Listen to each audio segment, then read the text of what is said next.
Who is universally loved, but actually an asshole?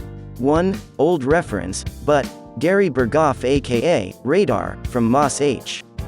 Apparently he was notoriously hard to work with and generally an asshole to the movie and show cast and crew, but his character was so beloved that viewers never thought he was like that.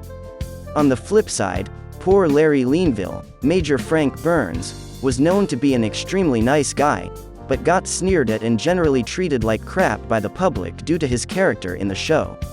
Just goes to show you should separate the art from the artist. 2. Not sure if they are universally loved, but I used to work in restaurants for the House of Mouse, and both Howie Mandel and Bobby McFerrin were total jerks.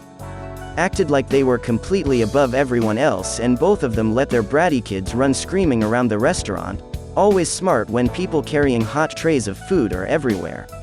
I had a lot of positive celebrity interactions, but those two were awful. Can't stand to listen to "Don't worry, be happy" since. 3. It's become public knowledge now, but Ellen DeGeneres. I met her, briefly, while working events at Universal Studios FL. Back in the mid-2000s she would on occasion film her talk show on location at Universal. My job would call for me to interact with Ellen and her crew for prepping and crowd control measures. There were 2 occasions that raised an eyebrow.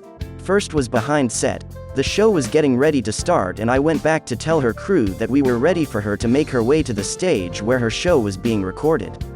When I walked back there I saw Ellen yelling at a crew member, inches from his face.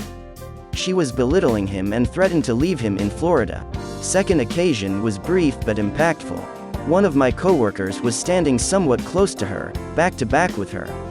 Ellen turned around, looked at her with a look of disbelief and after a couple seconds said, "Aren't you just an invader of space?" She scoffed and walked away. We were both looking at each other thinking WTF is her problem. So for all those years I always thought of her as a phony while all of America loved her. I was not surprised when all those stories of her being awful to work with came to light. I already had experienced it.